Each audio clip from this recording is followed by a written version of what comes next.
Hello, I'm Samira Ahmed. I am chairing this series of London talks. I don't know if some of you come to the ones before, but the idea is just to have always some interesting speakers and a range of ideas. And I'm really conscious of just what kind of an audience always comes to these events. So one which is very aware and very sophisticated. So all our panelists have been picked with that in mind. If you've read the sort of blurb for the event, because it's quite hard to work out how to describe it here. I suppose it feels like we're in this really interesting time when often whether we're debating political issues like assisted dying or talking about the role of freedom of speech and Islam in society, it can sometimes feel we get into this entrenched position between those who believe in God and those who think that all religion is nonsense. And sometimes it can feel that that argument is deadlocked. I'm going to take up my earring, which is tapping. I wondered what it was. I thought it was maybe a sign from the other world. Not in here. They wouldn't dare. Not yet. They wouldn't dare. Not yet. Wait for the lightning strikes. So I suppose that's the starting point. So I'll briefly introduce our panel, but I think I'll get them very much to tell us a bit about themselves. So I'm going to start with, on my left is Francesca Stavrakopoulou, who I first met on Sunday Morning Live. Yeah. Breath of fresh air. A professor of Hebrew Bible and Ancient Religion in the University of Exeter's Department of Theology and Religion. Giles Fraser, who's currently the parish priest at St Mary's, Newington, but of course hit the headlines first as canon at St Paul's, and the principal stand you made about the Occupy camp there when you resigned, and of course often on the Moral Maze and Thought for the Day. But I once gave you an idea for Thought for the Day. Did you? Yeah. Did I use it? Yeah, you did. Well, I didn't give it to you, you just took it and I heard it. And you went, oh yeah, So I thanks nicked for it. that. And Adam Rutherford, who's a geneticist. The book that you wrote was called Creation, am I right? Yes, I thought I'd go for a really humble, subtle title. And it was very good because you could read it. Can you read it from two ends? Yeah, and I believe it's available at the back. There you go. And I think all your books are available here. So maybe will you sign them afterwards as well? Mine are all signed already. Are they the leftover ones? Heading straight for the pub. I got here afterwards. a bit before Very the other well guys. planned. There you go. But of course you present Inside Science on Radio 4. And in fact, what are you talking about creationism today? I didn't catch it. I caught the end of it. No, we're actually going to do a creationism special on the 12th of February, which is Darwin Day. And that's it's a subject that I've tried to avoid because I actually don't find it that interesting. But there's a very good speaker who's in town to give the Darwin Day lecture for the British Humanist Association, which I presume many of you will be going to, called Eugenie Scott. She's in town. We're interviewing her because she's probably the best person on earth to talk about it as a subject. Okay. So a couple of things before we start. And the idea is that we have a conversation up here. It's been portrayed as some kind of fight. I like to think of it as WWF, sort of Jacob and the Angel style. And there is a hashtag, London Thinks, if you want to share your thoughts and share them with the world. There is free Wi-Fi. It's the Conway Hall network. And I'm assuming there's no password needed. You can just check it. And some hacker can steal all your stuff. Yeah? No, there is no password, no. And obviously books are on sale afterwards. There'll be time for your questions. So I want to start by asking each of you this is my view, that it feels like there is often a kind of secularists versus religion kind of reductionist attitude to a lot of issues when they're debated in the public arena. And assisted dying is an obvious example because it's often felt like there's a deadlock over arguments. I wonder if each of you ever thought about the sense of religion v secularism, or particularly maybe atheism, maybe, in the way that society is thinking right now. I think that I have a real problem. I mean, I'm an atheist, and I have no issue in calling myself an atheist. I do have an issue when people assume I'm a new atheist, which is this label that's been used recently to describe Dawkins and his particular brand of atheism. I think my problem with Dawkins is that he pitches a battle between religion and science that I think illustrates the fact that he completely misunderstands what religion is. He thinks that they are directly butting against one another.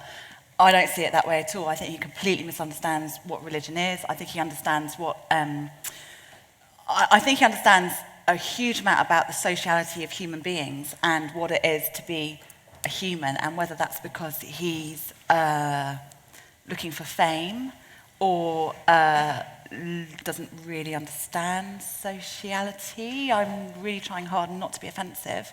But it won't last long. But yeah, I think that actually the caricaturing of science versus religion in the media isn't necessarily representative of what I think are more nuanced positions within both atheism and scientific, rationalist, the medicalised view of the world. Giles? Yeah, it's interesting that you talked about science, and we hadn't. I mean, the question was about atheism, and it's interesting that those two get elided, isn't it? Because look, there are many, many different forms of atheism, and one of the problems, and I completely agree with you at the moment, is it seems to be that the rich and diverse tradition of atheism has been taken over by a very particular sort of atheism. Which actually I think is less interesting than many of its distinguished predecessors. And so, you know, there's lots of ways of... Can you just explain what kind of atheism you think that is? Well, I think there's a particular sort of atheism at the moment which is prominent, which thinks that the most important thing to say about religion is simply that it's not true, or that the word God refers to nothing. Now, actually, there's many different ways of having a go at religion. So, for instance, my PhD was on Nietzsche. I think Nietzsche couldn't care less about whether God exists. Nietzsche actually thinks that the whole God idea is wicked, evil, nasty. Even if God exists, then he would still want to call himself an atheist. I was with Martin Rowson having a curry, you know, the cartoonist for The Guardian, who's, I think, on the British Humanist Association board. And we were having a curry in the East End, and he said to me, if God walked in the door now and said, da-da, I'm God, this is me, I'm God, I would still be an atheist. And, you know, even if he existed, I wouldn't follow him. I would still say no. Now, that actually shows there's a really diverse tradition of opposition, hostility to theism. And I think that tradition has been sort of collapsed into a boo-hurrah about science and religion, which now we have this sort of trench warfare, which I think is fundamentally uninteresting. Adam? Well, there's many things to say about what both of you have said there, but I'm not going to stand and defend what you've described as being new atheism. It's certainly a new vocalization of something that many people clearly believe. Is there a false dichotomy? Quite possibly, but you have to recognize that where this conversation has started, at least in this country, at least in the last, 15 years or so, has been where religion and science have directly opposed each other. And so my stance on this is basically, I really don't care what you believe in until you step on my turf, right? And so I've said already that we're not going to, I'm not that interested in talking about creationism, but that is where, for many people who use science or respect science as being a way of knowing which is better than other ways of knowing, then if you come to me and say something that's much less nuanced than what you have just said, Vicar, which is that the Bible is You get true. one cheap shot, that's it, you've had your cheap shot. I prefer to think of it as value for money.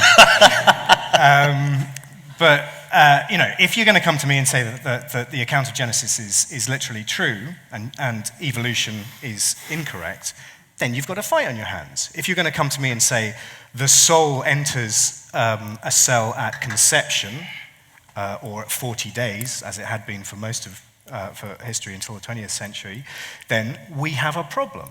Now, at that point, I find it difficult not to say, I'm not going to stand up in front of you. I'm not going to not stand up in front of you and say, we've got a system for testing what you've just said, and what you've just said is nonsense. For the most part, I don't think the majority of atheists are actually particularly interested in what you've described as new atheism. I think we're just like most Christians, just background people who don't really think about this stuff most of the time at all. Can I ask him a question about his 15 years? Do you want a pencil? I Giles has turned up without a pen. or paper. So if there's someone here who wouldn't mind helping out with a pen, I'll let him have some of my paper. He wants to make some notes. Sorry. Have you got one in the front row? Does anyone else want a pen? No, what are you going to be doing? Like doodling or something? I need a pen. I need a pencil. It's not the first time this has happened, is it, Fraser? No. Thank you very much. Oh, that's so I'd like helpful. to apologise. Well, perhaps you would like to apologise to everybody here for them. Anyway, sorry. Giles, did you want to pick up on something then? Well, only one thing, and this is going to. So I've got two things actually that I'd like to pick up on. So we'll have a go. Yeah. Okay. You go. You go first. So, do you know, sometimes the throwaway things, I'm going to really offend people, but we might as well get into it straight away. Sometimes the throwaway things become the most significant. New atheism, you said, is roughly 15 years old. Okay. What is the big event that happened roughly 15 years ago? Okay. 9/11. Okay. So one of the things that is often said is that new atheism is a post-9/11 phenomena, which is why a number of people think that it is actually a sort of very subtle code for Islamophobia. Okay, so no, that's what let's get it on the table to start with, even if it's not true. Well, to be fair, Dawkins isn't actually that subtle about his Islamophobia, is he? No. So. And I think we're going to end up arguing about definitions here. Because I don't know what new atheism is. Like, you're the one that came up with 15 years. I didn't say that. Do you want to finish your point and then let Francesca have hers? Yeah, Giles. I've done. All I just right. want to put that out. I'm just not sure that anything interesting has been said about atheism since, I don't know, in the 20th century. But that doesn't mean that there are new things that when Dawkins writes, I don't know why we're talking about Dawkins, but if he writes The God Delusion and it sells 1 million copies, and that gives a voice to people who've been thinking about this stuff in the public domain, in events like this, and in the press and whatever, if that allows people to help formulate their thoughts, then, all power to his elbow. I think the way he talks about theology, and often the way that these conversations about theology and religion in the public eye, the way they're framed, are daft and ignorant. But this is only problematic if that's the depth or the superficiality to which you address these kind of issues. I entered being a journalist when The Guardian asked me to write about creationism, which I did, 10, 12 years ago, with some, joy and fervour, and I rapidly became very bored with it. Because I realised that as soon as you start looking into these sorts of subjects, there is nothing new under the sun. I don't know which book that came from. That's Kohelet, Ecclesiastes. Thank you. Francesca. I did know what book it came from.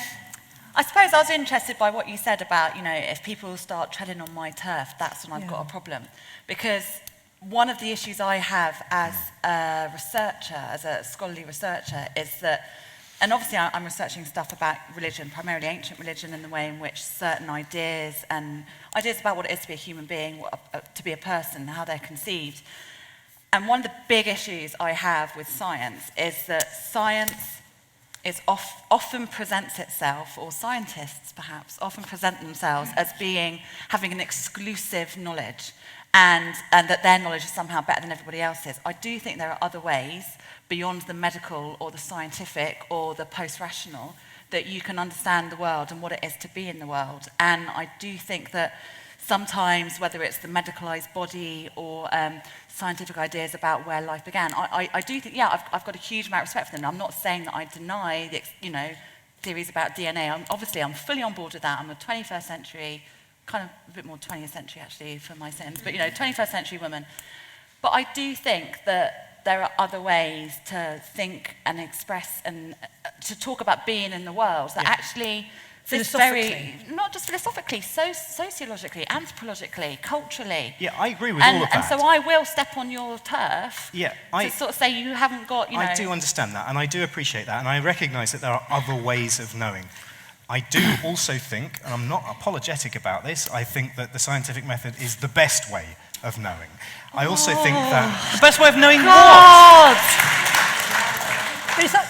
So when Keats, can I just ask you a question? I'm just going to there. When Wordsworth looks out in the Lake District, and talks about what we might have used to be comfortable calling creation, Now, there is a particular... Now, what would it be to say that his way of knowing is worse than or better than your particular account of what you see when you look at the... I don't understand what it means when you say it's better Well, than. I do. Okay, well, then let me explain it. So there is objective truth in the universe, right? Do we accept that? No, I don't like the word truth at all. Okay, Nor actually the word objective. Well, Other than those two things, yeah, you accept I my completely premise. agree with you now. Yeah. Fine, There's certain fine. fields where Right. you'd agree it does apply. Do you accept that there is a reality?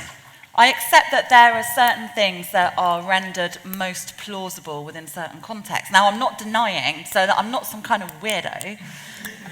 Apologies to any weirdos in the audience. But Welcome to Conway.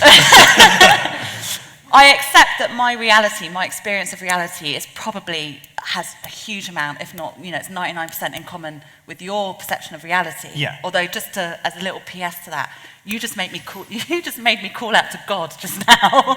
Oh God, I said when you said that science is the best truth, is the best knowledge. Well, I come from a position which is a materialist position. I do not see any reason to ever consider that there is anything other than what exists in the universe, right? But what you That supernature is not a thing. What? What does that mean? Supernature, things that are not in the universe. Okay. So when Wordsworth is talking about a daffodil, Yes. is that supernature? No, because daffodils are flowers So that exist. I I was expecting a higher level of debate. I'm with you on that. I'm with you on that. So what he's doing about daffodils, okay, when he's Yeah. talking about daffodils, Yeah. okay, you will say that that's perfectly legitimate for him to talk about daffodils, but somehow you talk about daffodils in a way that's superior. I think- Superior Just to to be clear, his. I think just to kind of move it on a bit, I don't think we're in a conversation about whether scientists can't read poetry or anything. And a lot of beautiful science writing shares a lot. I mean, think of Carl Sagan's No, writing. but he said it's the best way, the most important, the top way of describing things. And I want to say, here is an order of description, which is not a scientific way of describing the world, and I'm trying to work out how it is that he thinks that the scientific way of describing a daffodil is somehow better than Wordsworth's way of describing Perhaps a daffodil. better is not the right Yeah, word. you to used use. it. And Okay, I- no, but he's just saying it's not the right word. Okay. Well, okay, so let's it might clarify not. that. You've got a valid point somewhere hiding within that daffodil. And it is, while, as a materialist, as a physicalist, as someone who doesn't believe in supernature, who doesn't find, I don't want to use the word believe, there are, it is. Well, can I give you an example that might help? In your book, and I remember this is the question I asked you when I talked to you about it, you gave the example, now quite old, of geneticists had manipulated goats so that their milk would produce spiders' silk. Now I said I found that idea instinctively creepy. And you said, but why? Now, it seems to me that that's a really interesting example of which illustrates this potential gap, where people can, for all kinds of cultural, social, ultimately genetic reasons, feel that might be something dangerous. It doesn't mean that one shouldn't investigate it, but it doesn't feel right, and maybe we have to look at whether it is or isn't. But that a scientist might say, I don't see anything wrong with manipulating nature in any way at all. But an anthropologist would be able to tell you exactly why you found it creepy. And I think that's often what's missing from the whole science versus non-science. But I agree with that, and I agree. I'm not saying that scientists don't find this kind of stuff creepy. I don't have a neutral view on the technologies that scientists invent at all. However, I'm not sure. Is there a question? Well, there? I suppose it's the idea that sometimes it can feel that the scientific line of inquiry can I know what it exclude is. Right. the emotional, the philosophical, Yeah, the ethical. right. Okay, social, fine. social. That And the doesn't social. mean that those things are not answerable in a scientific context. That also doesn't mean that that's the most interesting way of answering them. So the trivial example that often comes up in this type of conversation, and neither of you have accused me of scientism yet, but is, can we explain love? Right? Now, if love is a real thing and exists in the universe, then we can explain it using a scientific context, using the scientific method. Yes, you can. Same as consciousness, same as anything which is a real phenomenon. What kind of love? Hold on a minute. Is that It doesn't really matter what doing type of love, because if it exists, then it has to be explainable within the scientific context. That does not mean that it's the most interesting way of describing it. Dying Conway Hall. Okay, and I also it's better than dying in church.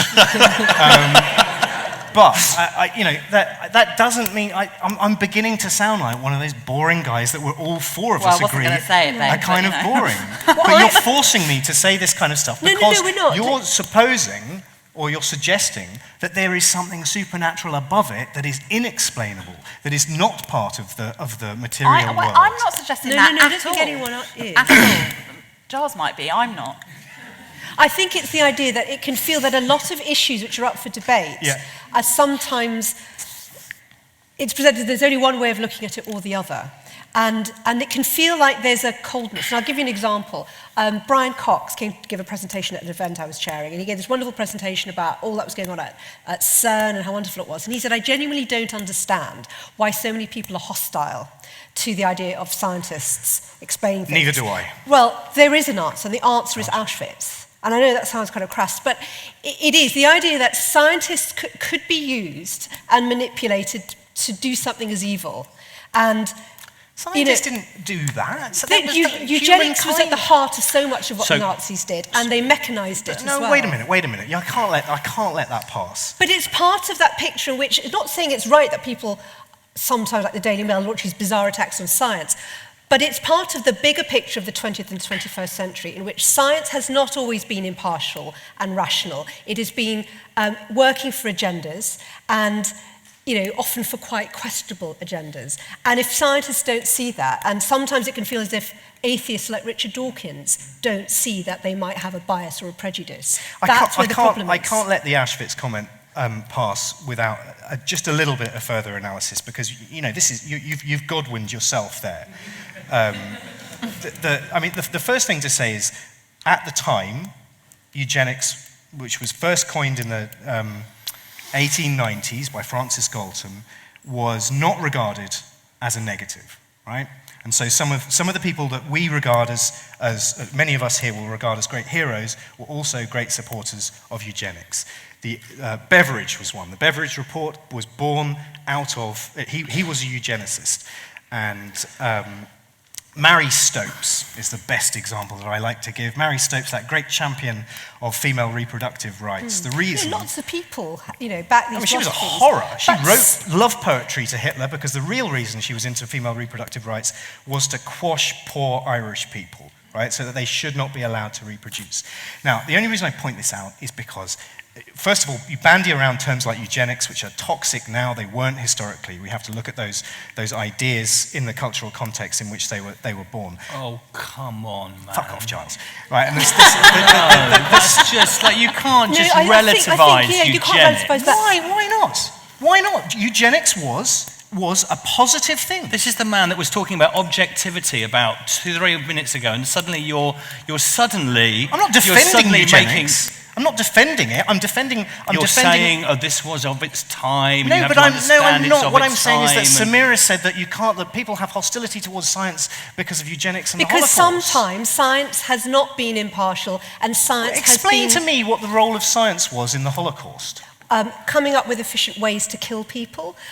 Some of the spurious experiments that were being carried out on people. That is a really good point. Primo Levi, have you read? He was a chemist. He wrote this amazing memoir of working in the labs. Science was at the heart of how the Nazis presented what they were doing. And I think that's really interesting. No, I don't accept that. And it's not, it's relative. Is there a point like this? Is there a point that goes something like this? Because you're on the. It isn't entirely fair for you to be responsible for this. But isn't there a point like something? I understand. I'm not responsible for the Holocaust. Is that what you just said? Yeah. Phew. It was. But there is a point. There is a sort of a point for me. There's a point I'd like to just see whether you think. It's like. There was a time, in the Middle Ages, say, when theology was, as it were, top dog, and we thought we could explain everything, that religion could explain everything. And during that time, all sorts of things were awful, that were done in the name of religion was awful, because we didn't have a sort of, which is very important to me, a whole sense of self-critical vigilance about our method, about our style, about what we could explain about the world. So we actually thought, this is Christianity. Obviously it's true, and obviously it explains everything. And when you start thinking, obviously it's true, obviously it explains everything, then certain certain terrible things can come in its wake. Now, I think that one of the things that now people don't believe in religion is sort of like, in a gathering like this, I know that we're a sort of sophisticated audience and so forth, and science is the name of a certain sort of sophistication. This is the way in which you explain things. Science is sort of true. And one of the things that I've almost want to say to you as advice from the old empire to the new empire, okay, is the old empire, we thought we were right, okay? We thought everything we did was right, and we weren't right about that. And now you think you're right, and everything that you say, and you have truth and goodness on your side. And I just want to plead with you from, letters from the old empire to the new empire that actually have more self-critical vigilance about your own methodology, about where your own positions are. And there's something really important about that. I think it's about the privileging of certain perspectives. So yes, in the medieval period, of course, certain things happened because it suited a certain worldview, a theological worldview. Particularly in Western Europe. Eastern Europe was quite different in certain ways with its Christianity, but in Western Europe particularly, certain political, social, economic policies were pursued because of Christian doctrine. But on the other hand, they were also pursued because of social, economic context, and you're always going to hate the little people or the more powerful, you're always going to use religion in order to dampen down or beat back those that you find threatening or vulnerable. Completely right. And I think science is the same. But I think what's happened is that, one of the things that pisses me off more than anything else about this country and its politics is the privileging of Christianity in our public spaces, in our political spaces. But I think there is a risk that science, culturally and socially, in Western Europe and in the States, is in that position of prioritization and privileging. Right, well that is a problem, and that's a problem that I accept, but there are two responses that I need to give to that. The first is to say that it's nice to hear you say that religion historically has been the top dog, and perhaps attritionally over the years, and perhaps more now than ever, a rationalist worldview has taken over from that. I don't know whether it's true or not, but it's nice to hear you say it anyway. But the context of that is important, because if you put knowledge 1,000 years ago in a basket, and that basket is mostly labeled religion, Christianity in this country, or wherever you are, the traffic from the stuff that is in that basket to the basket which is labeled stuff we know via the scientific method has only ever gone one way. Right? Do you accept that? There has never been a piece of knowledge which has been acquired by the scientific method which has ended up being subservient to something that you knew, I did air quotes there, using doctrinal theology. There is an example, actually. There's a really interesting bit in the Quran. I remember because I went around an Islamic school, which they had it on the wall, and I can't remember where it is, maybe someone who knows, but it's a quote about what an embryo looks like in the womb. I don't believe that. You don't believe it's in the Quran? No, I believe it's in the Quran, but it's such an early stage. It's from a stage of days, and it is what it looks like. It's post hoc justification for readings of texts where they literally have no idea what they're looking at. I think it's interesting culturally, but it's not. There's a massive one. There's a massive one. Can I make my second point? Okay. I can't remember what it was. What was the first one? First one was about the process of not. Oh yeah, the second one. There is a fundamental difference between what doctrine and theology and religion is and what science does, because science is a process, which is that it is self-correcting, right? And we use words, we bandy around words like truth, which is not something that philosophers of science should ever say, but the process of science is perpetually self-correcting. It isn't a bank of knowledge, it's a way of knowing stuff. It is where doubt is the essence of how we find stuff out. It is only ever transitionally correct. And that is the reason I say things which can be perceived as being arrogant, which is that it is the best way of knowing things, because it is always conditional. Whereas, traditionally, and I'm not saying that religion is this fixed rock, Christianity is something which has never changed for 1,000 years. That's just a very naive thing that anti-theists often say. Stop clicking your pen, it's really distracting. But I know that religions change, and Christianity is successful in the West because it is incredibly malleable and because it adapts. But it is still doctrinal. I don't think it's going to last long, though, to be honest, in the West. What's that? I don't think it's going to last much longer in the West. Why? because I think this is well, the Church of England in particular, I think this is a crunch point now. I agree. I think Christianity has been incredibly adaptive and malleable, and I think that's the only way that religions can remain relevant somehow. But I think, I give it 500, 1,000 years, I think... Well, actually, you're not going on a ling then, are you? Well, no, but it takes time, doesn't it? Have you seen how long it takes to get bloody women ordained and made bishops? I honestly think that this is the end of Christianity in this particular form. Well, I want to ask about that because I want to sort of shift the debate into looking at where society is. And it seems there's something very interesting. Well, on the one hand, you do a census and you see that most people, and a growing proportion of people every 10 years, report themselves as atheists or agnostics. And I think genuinely atheists, really. But you have this very interesting growth in a particularly radical forms of religion, often among the very young. So in one sense, there's an obsession about what's going on with young Muslims, a lot of whom are self-radicalizing using the internet and may never have gone to mosques with their families. But also, and I want you to talk about your experience first, Francesca, with young fundamentalist Christians, because you've seen it among your students actually affecting your teaching in class, haven't you? Yeah, I mean, as an undergraduate, when I was at Oxford, I experienced it from the other side in the sense that a lot of the people that I was studying with were Christian of a variety, of a sort, but on arriving at Oxford, a number of them were converted to a very evangelical form of Christianity, but not a huge number. But, I've been teaching at Exeter now for 10 years, and in that 10-year period, I've noticed how, in the majority of my undergraduates, so we offer a degree in theology and religion and a degree in theology and philosophy, but I also teach a liberal arts programme. And a huge majority of my students are evangelical Christians, and most of them have been converted to this kind of Christianity, not by means of their parents or their upbringing, but by some kind of experience when they were at school or particularly when they get to campus. Well, I remember you saying at the World Humanist Congress in Oxford in the summer, were sponsored by American fundamentalist churches and were spending time in class just challenging your teaching. Yeah. Yeah, and it's very difficult. I mean, it's a really weird position for me to be in because I'm obviously very fond of my students, and I haven't got an issue with them being evangelical Christian. They can be whatever the hell they want.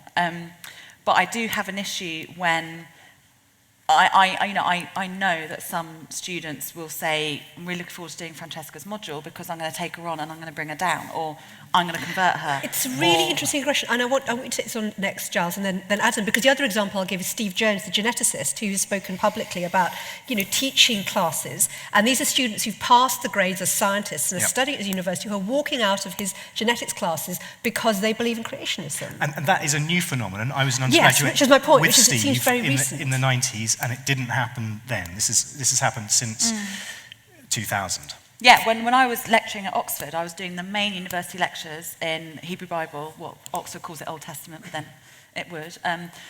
But yeah, I was doing the main Hebrew Bible lectures for Oxford University, and I was blacklisted by students of a certain theological college. They wouldn't attend my lectures because I wasn't talking about Christian interpretations of these. I mean, they didn't like me very much either, I can tell you that. But I'm interested in each of your views on what, the fact that this is a growing phenomenon. You've actually got politicians worrying about it, but it's very interesting, isn't it, in an increasingly secularized and non-religious society, that we are seeing this radical growth in these forms of fundamentalism among young people who've grown up in that increasingly secular Britain. Yes, I mean, I'm not one, and I don't see it from the inside. But what I suppose the question I ask myself about what's called fundamentalisms is that, I think I suppose I understand them in political terms, is that we live in the West, in a political environment in which the main political parties are all terribly samey, there's very little difference between them. There's how do you articulate things need to change in a dramatic way, that something extraordinary needs to happen for this world to be set right. Now, one of the ways, I think this is exactly what is going on with political Islam is that Islam becomes a vehicle for a great many dispossessed people to say, what about us? The world needs to change. There needs to be some sense of revolution in a way that communism was before. Before the communists, the people were not sort of ideologically committed to this. It was just a way of overturning the tables. And in a world in which the sort of Western capitalist hegemony, I can understand how that happens. Do I think? I don't even think they believe it all. I mean, we take it too seriously, If we actually think that this is the world in which, this is the sort of mental world in which fundamentalism exists. But honestly, if you press it, look, people in this room know that if you press religious fundamentalism a bit, it goes to absurdity. That's just nonsense, okay? This is intellectual nonsense, okay? So then the question comes, well, if it's intellectual nonsense, are they just stupid, or does it mean something else? But are you not buying into that whole Western construct of what intellectual and the right kind of knowledge is by saying that? Of course, there's another way. I completely agree. So that's another way of putting it. So if you start from a Western perspective, from a sort of Enlightenment scientific perspective, and say it's nonsense. And then you go and you say, so what is going on here? And then you might begin to come to a position where you go, actually, what these statements are about God, about Jesus, about Allah, about whatever they are not how we think of them in the sort of Western Enlightenment tradition, but they're doing something very different in that world. And once you start to see what they're doing, and how, this is a sort of Wittgensteinian point, but you understand the meaning by understanding the use. If you see that, then you're having a different sort of argument. And arguing from your perspective with a Muslim fundamentalist about, it's like, there's a category mistake. Right, but I agree with you, but it strikes me that you have and represent a fundamental problem with Christianity, which is that at the synod level, at the bishop level, we've got a bunch of super smart theologians, academics, many of whom have PhDs in various forms of trying to understand Christianity with a faith base that underlies it, right?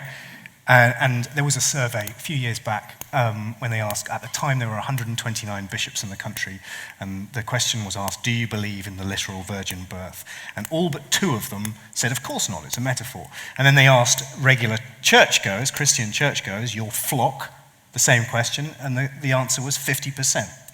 Now, that strikes me as an unassailable conflict within the theology that you represent. If you've got a bunch of smart people having conversations like this and really wrangling with the difficult issues of what Christianity is, at the top level, being super academic and super smart and super thoughtful about these things, and you've got a bunch of people in church that you're trying to, I don't know what you're trying to do in church, but giving them spiritual guidance and teachings, and they have an entirely different view than what the top dogs have in your Shock field. Horror.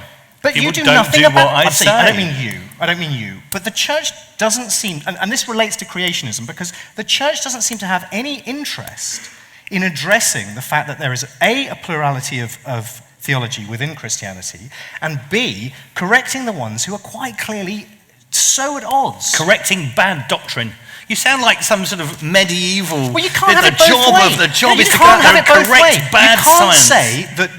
You can't say that Genesis is a metaphor and allow the people that you're teaching to say that it's Adam, literal. to be fair, Why not? can I just bring it back to the original question, Because which you're was... a crap teacher then. No, but some of these people aren't going to regular But you're not teaching churches. people how to think. Adam. Not enforcing my view, no. No, but you're not teaching how to think at all. You're not giving them any critical faculties. But if we're talking about the kinds of people who are regarded as threats now, and the way that their religious beliefs are actually, we're seeing the effects in terms of terrorism. The question I suppose I'm trying to ask is, because they're not members of regular churches, not members of regular mosques and things even. They are, at a sort of different kind of cutting edge. Is the comparison about religion, or is it the comparison more about Baader-Meinhof, Well, no, or wait, it depends where you draw the line. Marxist It revolutionary depends where you history. draw Is the it something line, like being young and what society's not giving them, that they're turning to radical Depends religion? on where you draw the line and what the issues are. Because if you look at, a few years ago, I did the Alpha course as a journalistic and just as Masochistic? quite possibly. I really enjoyed doing it, right? And this is a weird thing, and I think we both agree that it's pretty pernicious. I'm pretty sure that you're not a fan of the Alpha course. I'm not a fan. I know.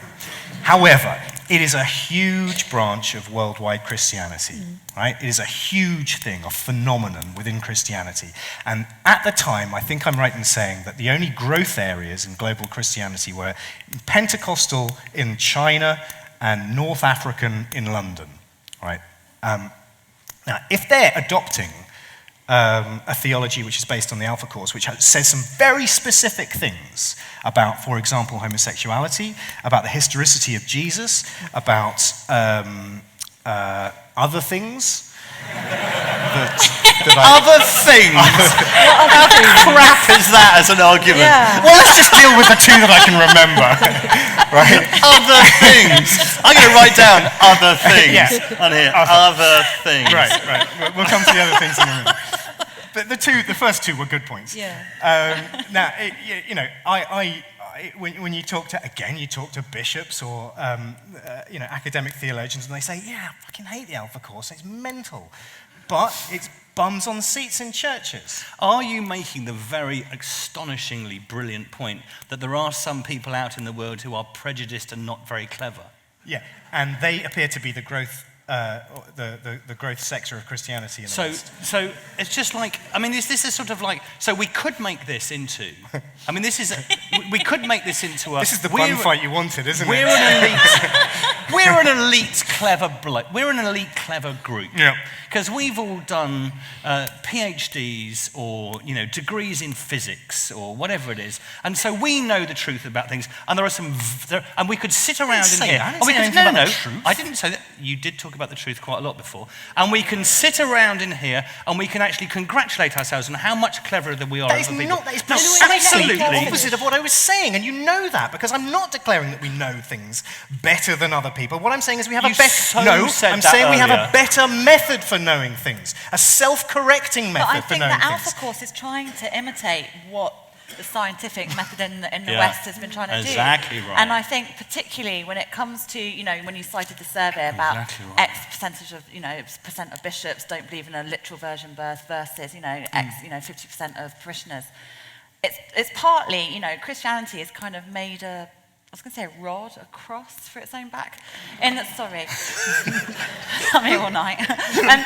No, but in the sense that Christianity, one of its biggest problems, but also one of its biggest selling points, and this is historically as well as in a contemporary sense, is that it's always tried to be intellectually responsible. It's always tried to intellectualize its faith, its beliefs, from the very point where it says, yes, this actual thing did happen, this resurrection did happen, it happened at this point, at this time, to this person. Here is the proof. You've got various stories, both biblical and non-biblical, about, here is the proof. So Christianity was kind of locked then into this system by which it had to keep engaging with intellectualized, evidence-finding, material reality of a faith. Exactly right. And that's why Alpha is so successful, because what it tries to do is to adopt scientific rationalism as a means of packaging up this, what I completely agree with you, is a completely It does it so atrocious belief. fundamentally Yeah, bad. it's atrocious. We were saying earlier backstage that, what would it take for you to believe in God? Even if I got in the DeLorean and went back to the first century, into Jerusalem, and saw this corpse come out of a tomb, I still would not believe that he was the Son of God. I still would not believe in a God. But you don't believe in the resurrection, do you? Yes. The physical resurrection. Yes. Jesus came back from the dead. He was dead and then he came back to life. Yes. You believe that as a literal truth. That is a thing that happened. Then what happened? You do. Yes. So you believe in the historicity of... You believe that Jesus existed. Yes.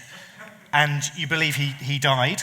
Yes. He was killed. Yes. Oh, this is a good interview. Yes. And that 3 days later, he came back to life. Yes. And then 40 days after that, he went up to heaven. That's right. You, Right, you actually believe that he, like, literally, the corpse, the See, we the have a now problem. alive body. So I don't know what we mean by literally. So it's there in the story. Don't use the big. When I did the monkey cage with Richard Coles, right, and he kept saying to me, I love to say that. he's like, he kept saying to me, but this truth is bigger than your truth. Richard And Coles. and I won't said, hear a word said against Richard I Coles. love him. By the way. I love him. I genuinely, I cuddled him quite a lot, probably too much. Okay. Also kind of told Chris Hadfield, the astronaut, that I'd fallen in love with him, but that's another story. Yeah, that was broadcast on the radio. I know. My mum said, what on earth are you doing? I said, I'm sorry, Mum, I'd had a glass of wine. But he distinguishes between a certain kind of truth, and he pulls that, for him, the ace up his sleeve is that my truth is better than your truth. My truth is bigger than your truth. Well, let me ask you And that's something. basically So it. I'm not going to say, I'm not going to, you honestly think I'm going to sit here and and sort of go, oh, well, I don't know whether it happened, or so I'm not engaging the same criteria. But don't you have to truthfulness. believe that it happened? What? Don't you have to believe It it is happened? a part of it is an absolutely unassailable part of my worldview. It's the background against which things make sense for me. If we could, hypothetically, In the DeLorean, if I go back in the DeLorean, if that happened and it turned out that none of that happened, right? If we had really robust historical evidence that suggested that all the questions I just asked you, there was a different answer to them. yeah, I'd still have the same answer. You'd still have the same answer.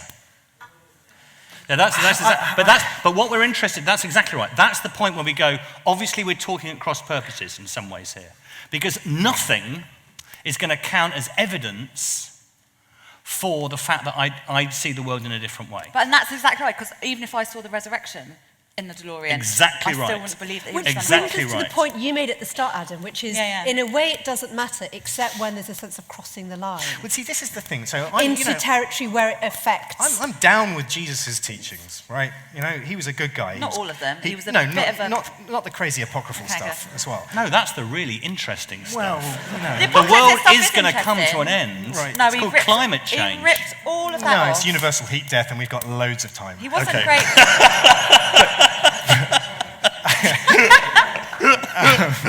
You see, that's why you're really dangerous, man. I can't remember. We've my got point loads now. of time. Loads As of people time. We will be fine. You were stoking saying their that you love chimneys Jesus? with...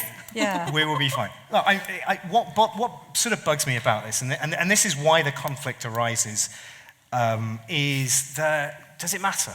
Does it matter? If Jesus said a bunch of stuff, matters. which most of which, as I Ripped think off. Francesca will say, is ripped off from other religions Yeah. and older Yeah. stuff. Yeah. The golden rule isn't exclusive to Christianity. Resurrection's not exclusive to the Christianity. all of that stuff. If Jesus is a figurehead for a bunch of people who says, basically, don't be a dick, right? That's the central message. No, I think it basically says don't be a dick to those people, but you can be a dick to those people. All right, well, I'm trying to be positive about this. I'm trying to be positive about it. If the central message of Christianity is don't be a dick, and ignoring all the bad stuff as well, does it matter whether he existed or not? Can you just sit there a sec? Just sit there, honestly. Just sit there a sec. I'm going to show you why, because I can do the argument much better than you against it. Okay, so this is the problem with the position that you, Giles Fraser, are taking. Stop poking me. The problem is that if you actually say evidence doesn't matter, for one thing and the other, you're a very dangerous man, because you can say evidence doesn't matter for my homophobia or against it. Evidence doesn't matter for my persecution of women. That's the problem with your Christianity. It doesn't mean that at all. It doesn't mean that at all. You can't just do... That's Are you whataboutery. You're saying... Because Are you doing one the Christian position now? I'm Are you not sure. taking I'm really that? confused. Yeah, I think you are. I think I'm arguing You're being a for your Christian position. lover. Now I think I'm you've still got to me. argue. Okay. What I'm saying I'm is what you've agreeing just said. with you. I'm- I what think I'm- it's really dangerous. So I'm agreeing with you Wait a here. minute. No, you're saying... What you just said is, if one thing is true, then all these other things have to be true at I'm the same saying time. The And that's bullshit. what I'm saying is... Jesus doesn't have to have existed to not think that homosexuals, that gay people should be stoned to death. Right? Those two things do not align. I'm not sure at this point that establishing whether or not Jesus existed is the most... Well, I don't think we're going to answer that. We shouldn't care about it, except in the biggest growth movement in Christianity worldwide, it is central. And Giles has just said it's true, so it does matter. Well, given that people are still arguing about it, isn't it more important to ask about this crossing of boundaries? So if you look at Richard Dawkins, and I think he's interesting to bring up, you look at his work in America, and in American public life, to not be Christian is to be the outsider, right? So you can't be a politician unless you're a Christian, and you have to express certain points of view. Now that's where there's a very interesting, and I think a lot of people would argue a very good public campaign, which is about enabling atheists to come out, promoting it as a very positive thing, trying to encourage politicians who are non-believers to come out. And it's amazing. It's a way that people were talking about homophobia here 30 years ago. In Britain, I think it feels... We're not in that position. It doesn't feel as dangerous. No, we're an eminently sensible country. But to go back to that point you raised, which was very important, when does it matter whether or not you believe in Jesus or have these views about the resurrection? It matters when, in public debates about what's being taught in faith schools, in public debates about when do we set the time limit on abortion, people are bringing religious views, which might be minority views in this country, and they are having more sway or not, and they're affecting the health and the education and the welfare of society. Or they're bringing views that they don't actually recognise as religious, but the Bible in particular is such a cultural icon in Western culture that it's nonetheless influenced. Even those of us that might call ourselves agnostic or atheist, we've still been massively influenced by biblical ideas about what it is to be human, what it is to be a child, whatever it is. It also matters practically as well, because it's not okay 250 yards from here for a woman who is in need of an abortion to have to walk through 40 yards of people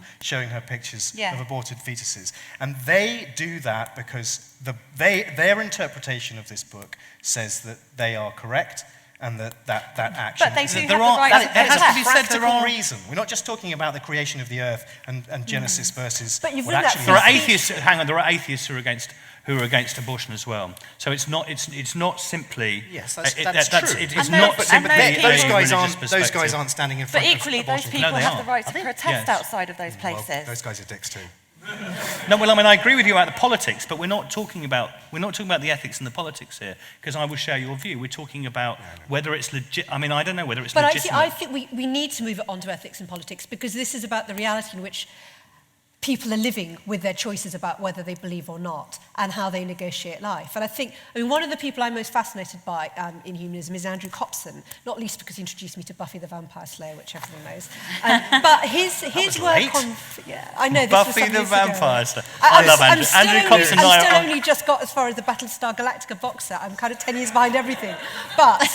his work on faith schools is really interesting because I've interviewed him several times about it on various programs, but if you look at his focus, it isn't about saying, I'm a humanist and anyone who believes in God is wrong. It's about issues of what are people being taught in schools based on what is agreed. You know, and there are most people, including people who believe in God, believe in evolution. So, you know, he's got a very careful line about what is mainstream thinking, what is a mainstream consensus, and then challenging the fact that there are schools, Islamic schools, Christian schools, all kinds of schools, which are completely throwing out, you know, the law of the land about homosexuality, you know, and equal treatment, about the status of women, about whether girls should be doing PE or having sex education. Now that seems to me a very interesting model of how you can challenge faith in society because you're using principles of law, which even if originally there is you know, a Christian basis to how laws have evolved, they are not religious now in the way that they're applied. I don't know, I just think it's an interesting area, and I wondered if each of you had a view on that whole battleground of how humanism is in the battle over society. So we'll all agree on this. I suspect we'll all agree, because in a way, one of the things that we share, the three of us share, is we share a sort of, as it were, particular sort of humanist 21st century values, and we'd all share those about women, about homosexuality, about all those. I think we'd assume all those. The interesting thing is what we think about those who we think are wrong and the ability to express those views. We may all agree about that they're wrong, but actually what do we think about the ability to express those views? And that's actually a rather complicated subject in a society that we would want to value as diverse. So, you know, do I want a society in which it's okay for people to talk bollocks? Yes, obviously. Do I want a society in which it's okay for people to talk dangerous bollocks? Depends how dangerous it is. That seems to be the But answer also, to the I think question. discrimination is a really interesting word. And I think homosexuality is a really interesting example because so many faiths, at quite a mainstream level, do have a problem with accepting homosexuality. So if you look at schools and the number of schools which aren't willing to talk about it, but because there's now a law about what is acceptable, you can use that law to define if someone's crossed the line. And I wonder if, isn't that a model of... So I'm sorry, I'm stopping the fighting now, aren't I? Disagree with me, Adam.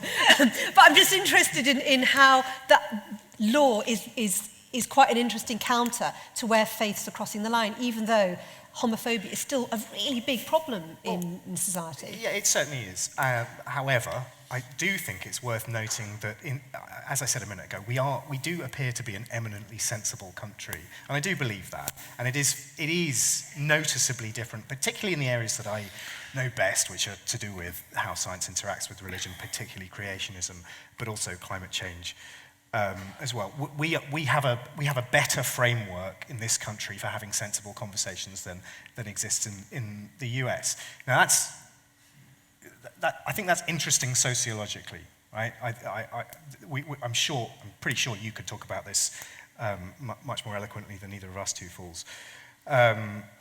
So why don't you? Why don't you?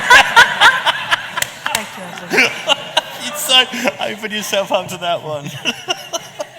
I think it's probably, and not just because of the events of recent weeks in Paris, but I do think that this whole idea about what is appropriate and what is not, it's one of the things that we struggle with most. And I think we struggle with it most at an intellectual level, an institutional level, as well as at a sort of day-to-day level. Do you not think the people who struggle with it most are the people who are the least affected by it?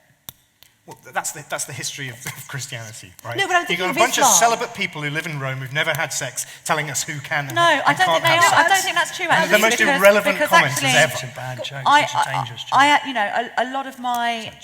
a lot of within my world, in academia, there are an awful lot of people that feel very, very persecuted. So these are, that claim persecution, religious persecution, social persecution because of their beliefs.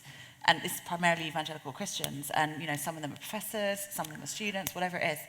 And I do think that it's not so much... Are they persecuted? Of course they're not, because persecution of Christians in Egypt is what Christian persecution looks like at the moment, not Christian persecution in the UK. But I do think, the point that you made about a woman going to an abortion clinic, I agree with you. Why should she have to walk past a bank of people screaming and brandishing placards with, dying fetuses in front of her? I agree, that's awful. But I agree that they have the right to protest. And I find that really difficult. I don't know what the right thing is. I'm absolutely against any kind of segregation or discrimination in education. Well, you see, that's no the example I I was don't even believe in gender segregation. I've done a lot of stories over the years about Islam and the way it's changed society. And there was a German female, she was definitely not a Muslim, judge who ruled in a divorce proceeding that, you could apply Sharia law to this case. It was in Germany, and it was a woman who had been battered. And, and she had no understanding, but was trying to be culturally sensitive. And we know that here, often, that's the reason why. Well, this is the big debate now, isn't it? The former Archbishop of Canterbury talked about Sharia law being something that we could understand. But it's a lot of Muslims because are really actually horrified at it's that. about let's be polite and let's not piss anyone off. And the whole thing about the cartoonists in Paris, I think there were only one or two journalists that did say, actually, we're not going to print the cartoons because we're scared. I've tweeted the cartoons of Muhammad. I have done for, the Jay and Mo stuff I've done for years because I show that kind of stuff in my lectures. But I will always say, but then I show pornography. I mean, for educational purposes. Shit. Your lectures are really interesting. No, they are amazing. But I'll show pornography in my lectures, but I'll always say, if I'm showing offensive religious images, I'll always say, this is what's coming up, and I'll describe it in words, and I'll say, we're going to show, if you want to leave the room, that's absolutely fine. As soon as we've seen this, we're going to have a break for 10 minutes, come back into the room and we'll discuss it. So I do think you have to give people the choice. And it's the issue of choice that's the important thing. It's not about deciding what's offensive, and it's not about deciding what's appropriate. It's about to what extent are people free to choose. And the fact is that in our society, some people are more able to choose than others. But if you had the example of the universal segregation story, which I think everyone knows, it emerged as a document saying, if people are asking to segregate an event on gender lines, then essentially you can allow it. Now, if someone said, actually, this is a Muslim event and we want all the gay people to sit on that side of the room. Or all the women to sit on that side of the room. But why is it okay with gender? And I just think, I always come back to homosexuality because what's really interesting about it is actually applying your scientific thing. It's not something you can see and define in the way that you can usually see and define whether someone's male or female or black or white. And I think it's very interesting that homosexuality is an aspect of humanity that is still so contentious and is a very interesting example of where the battle lines are sometimes in a society that's trying to please everybody. So, my views on homosexuality in terms of the church are well known, and I've taken a lot of stick for saying that I don't think there's any sort of sin, and and all sorts of I have a long standing, but what I would say is that actually there's a great deal of homophobia in society in general, and the idea that this is a religious problem. It is a religious problem, but the idea that it's only a religious problem, these sorts of problems are much more widespread. But who's saying it is a religious problem? I thought this was part of But who's saying it's exclusively a religious problem? Okay, well, then that's fine. It's not. I think religion has. So, if you're not, then there's no argument. But the truth of the matter is, religion has had a big hand. It's just like it needs to be challenged. It needs to be totally challenged. But it is a religious problem in the sense that if the church came out and said, "Hey, you know what you've just said, this isn't a problem for us. We're totally cool about homosexuality," that would be an enormously progressive thing which would benefit everyone. It would. Right? And that would have the effect, I presume, of, I've just said it's not exclusively a religious problem, but if the church, with its influence, however you measure that, were to make a statement just like you have done, and presumably you do to your parishioners, right? If that were to happen universally, if the Pope said that from the Holy See, what sort of effect would that have on the overall view of... Well, it might have an effect, and it would be a very good thing for it to happen. So there's no disagreement to be had between us there, no disagreement whatsoever. But here's what I'm trying to get at with regard to this, and that religion can be a fairly convenient way of saying all of the society's problems on this particular issue exist in that box. The women thing is very interesting. So on Monday, for ages, the Church of England has the stories, and I've written them as well as read them, about glass ceiling for women can't be bishops, how terrible it is. It's absolutely bloody terrible. Okay, so on Monday there'll be a woman bishop in the Church of England. But if you, at the same time as that, we at The Guardian were having conversations about the arts about this week, in terms of a progressive group of people, and you actually look at those in leadership positions in the arts, across the arts, in terms of the gender divide, and I suppose it was sort of prompted by the Eddie Redmayne spat and so forth, that actually, if you look in the arts, there is a huge amount of sexism, there's a huge amount of sort of male dominance and so forth. This is not religious. This is not in a religious environment. This is right-thinking liberal lefties, and it's still there. So my problem is not that religion's wrong about things like this. It is. My problem is that if you focus the attention on religion, you can easily excuse the fact that it's a lot wider than that. And even when religion's dead, as it were, even if that happens, there will still be an issue. So don't let yourself off the hook by pointing the finger of religion and saying all comes from you, because actually I don't think anyone does. I don't think anyone does. Okay. And I think that the history of religion, this hegemonic grasp over power for however many thousands of years, it has something important to say as a statement about any of these issues that people like you and me and The Guardian agree about, right? And it's the same point that I was just making a second ago. If the Pope comes out, as JP2 did, and said evolution is more than a theory, right? And then Ratzinger comes back and says, actually, I think we need to take a step back from looking at evolution as being correct. And then the current one, what's his name? Francis comes back and says evolution is actually correct again, which that's my understanding of the Holy See's view on evolution over the last 20 years. I don't think it needs to be more sophisticated than that, to be perfectly honest. But, right, you know, he's talking to what? Don't you love it when the Pope started doing Twitter? And it's supposed to be infallible. He never responds at all. No, he doesn't. But Never what I love is follow the you either, infallible... does No, I think it it was the doesn't. second or third tweet that the Pope made on Twitter. And remember, he's infallible. He made a spelling mistake. Now, it's like... We had to change the now, dictionary at that maybe point. the dictionary has changed now. I mean, there is. I love come from a that. Catholic family. My gran, who I adore, she goes to church 3 times a week, and some What of do you the- say to her? what's more important is what she says to me, which is, "Don't worry, I'll pray for you." Bless. But I get people telling me that all the fucking time. I don't mind that at all. But you know, the same issue presents itself in that very conversation, because the disparity between what the Holy See says, what the Vatican says, and what actually happens with people who go to church for all sorts of social reasons, and they may believe stuff which I think is somewhere between incorrect and bonkers, right? It doesn't really. What the Pope says has almost no bearing on the Shock, life of... horror. I know, People I know. believe bonkers things. And actually, you know, this is kind of why the debate, why the polarized debate in the last 15 years, if that is like the benchmark that we're using, I sometimes find, you know, terribly boring. You're talking about a bunch of guys who wear dresses, talking about stuff that has almost no relation to the real world. Have I absolutely undermined my entire premise in that last sentence? I think we should take some questions at this point. So, we have microphones. Do we have that microphone that you can throw around like a ball anymore? Yeah, we had it last time. Right. Where are our microphones? Do we have 1 or 2? My God, there's people out there. Right. There's a gentleman on the aisle here. I will take that one first. I'll alternate sides. And then we'll take the gentleman right down the front next. I have a question. It was relating to something you were talking about earlier, and then the debate went off on a tangent, go and off. we never got Sorry. answered. It's amazing. Us? Really? And sorry, I've forgotten the vicar's name. I apologise. Just call him Giles. Vicar. Giles. You said that there was definitely one specific thing that where religion had superseded science, or had proved science wrong, yes, or yes, what similar. was that? But we never got the answer. Yes. Yeah, to you left what us it hanging was. for What's an that? hour Sorry, waiting man. for Yeah. that one.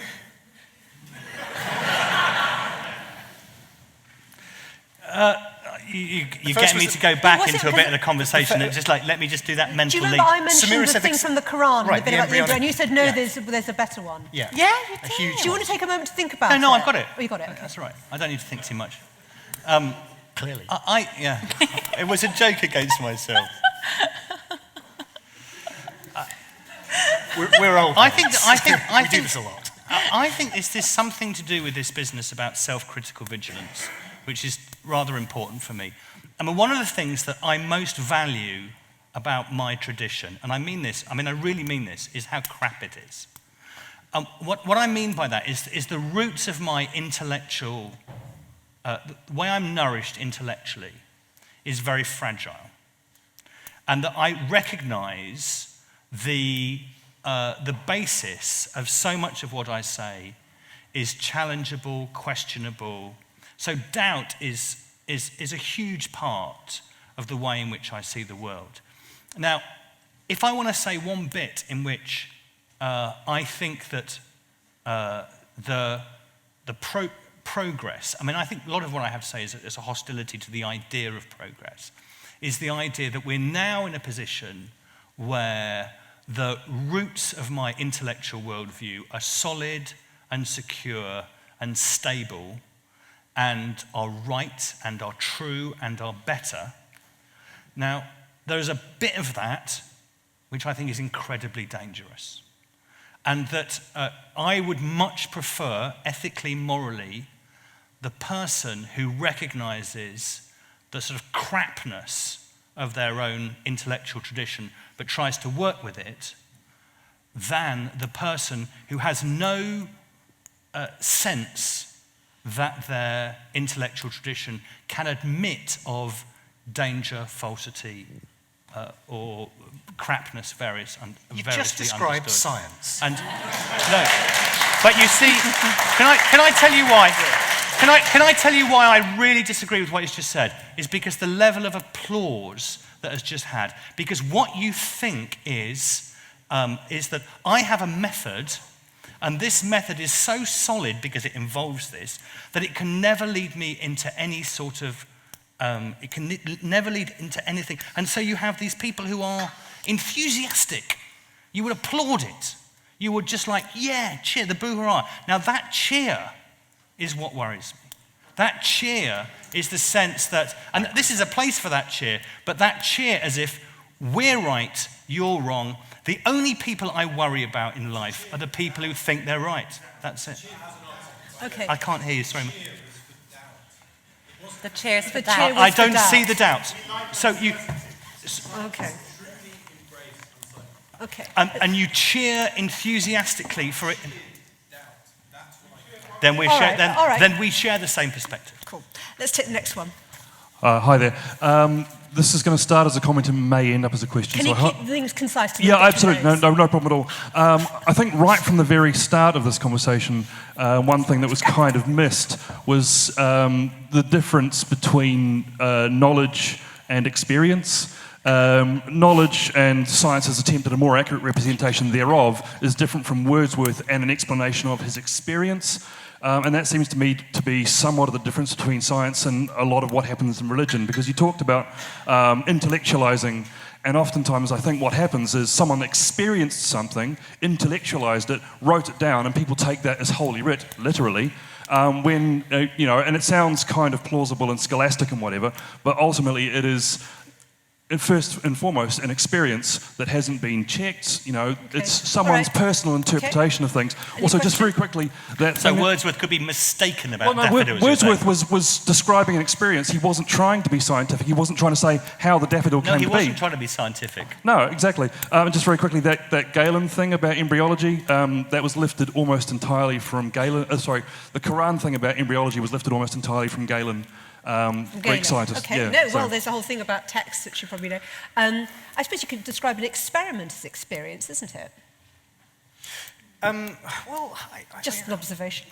But I mean, CERN, that's all. They had to really do that stuff. I don't really understand the distinction between. I do recognise. I mean, Feynman talked about how I can't remember the exact quote, and I'm sure someone in the audience will be able to remember it precisely. But about his artist friends who criticised him for saying, "When I see a flower, I see beauty. When you see it, you just want to take it apart and understand how it works," or something like that. And Feynman's response was, "I derive great beauty from understanding this I think process." most people agree with I that. don't There's see any disagreement. difference No. between the way I'm not I don't have an autistic perception of art. Or, No. I'm not saying you I'm can't do devoid it. from I don't emotion. think we're having I that just don't think debate. it's supernatural. No, but you're trying to say, the supernatural, we've never gotten to the supernatural thing. So what we're trying to say is you wanted to say earlier that the scientific understanding of the flower was somehow primus inter pares in a discussion amongst different sorts of disciplines.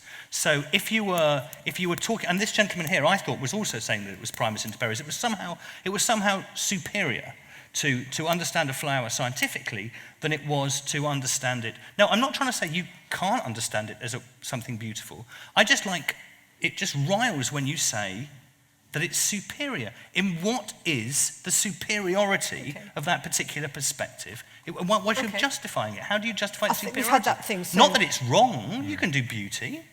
It's nice to know. Right, let's take the next one. Some of us better Can I than take the others. question near the back, the gentleman with the glasses? And then there's one in the very back row on this side, the gentleman at the very back row. On there. So my question relates to the discussion on sexism that was raised around the fact that while there is sexism in religion, it's not exclusive to religion, and that happens elsewhere. I think that and you gave the example of sexism in the arts and positions being generally, its overwhelming majority is men. But I think the difference is that in the Church of England, there was a rule that you couldn't have women bishops, rather than in the arts where it's just, or in other circumstances where that's just individuals having An unwritten bias. rule. An unwritten rule. Yeah. I tell this- you what. this was my I tell point. you what. I prefer my sexism to be written down so you can challenge it than it's not written down and you can't.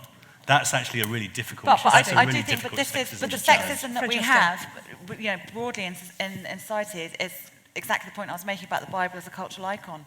Whether we adhere to it or not, so many of these ideas about the relative value of a woman versus a man, and I have to say that the Bible's not clear about two genders at all, but that's for another time. But so much, it's a hangover, not even a hangover, it's a continued sort of drip sort of perpetuation of this perceived difference between men and women and the relative value. So yes, it's not explicitly a religiously based discrimination between the sexes that's happening in academia, massively in academia, but particularly, any intellectual position, it's still happening. We know it happens in the sciences. It happens What about everywhere. discovery of DNA? I mean, Rosalind. Well, I what's think her that name? story is misrepresented frequently. Well, but they I didn't mean, steal her stuff. No, I don't think they did. And I think that Rosalind Franklin was one of the greatest scientists of the 20th century. But the narrative that But she surrounds... didn't get name checked, No, is that right, in the no, Nobel Prize? and she wasn't there when they took her notes. It's a complex story. And Crick and Watson don't come out of it. In fact, no one comes out of it. Well, I think looking Rosalind particularly comes good. out of it pretty well. No, I'm not sure that's entirely correct. She was. Many descriptions of her were that she was quite difficult to work with and she was quite unpleasant. But Oh my God, Adam! Do you really think you just said that? Adam!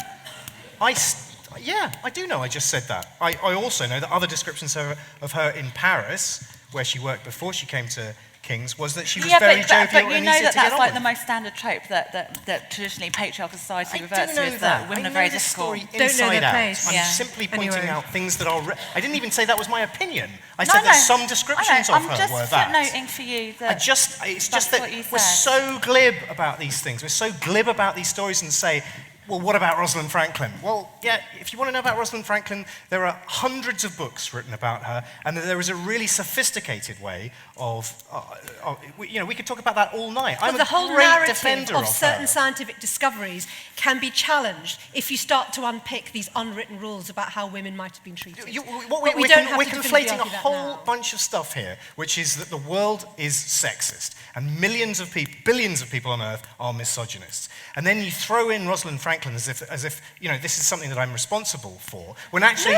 we're just saying but it's that if this is a complex. debate about science is neutral, you can actually say that it isn't always neutral in the way that the story of science is recorded. So we're not talking about whether DNA but I don't exists or dispute not. that, and I've written We're at talking length about- in public about that, defending Rosalind Franklin's what actually happened during 1952 and to 1954, and being overt, absolutely explicit about the fact that the person on which my entire career is based was an absolute arsehole and is an absolute arsehole. Okay, fine. So it's not okay. To be fair, my career is based on God and the Bible, and that's bloody arsehole. Right, let's take our next question. It's the back row. You've got the microphone there. Thank I you. was talking about Jim Watson there. Okay, I'm quite happy I've to been say on, he was a prick. just to beat Adam, I've been on 2 alpha courses and I was thrown off both.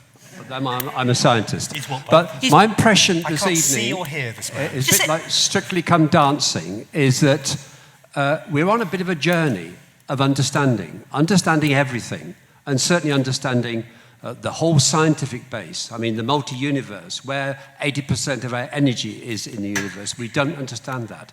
I don't think evolution, whatever Adam may say, and he talks very eloquently on it, is understood.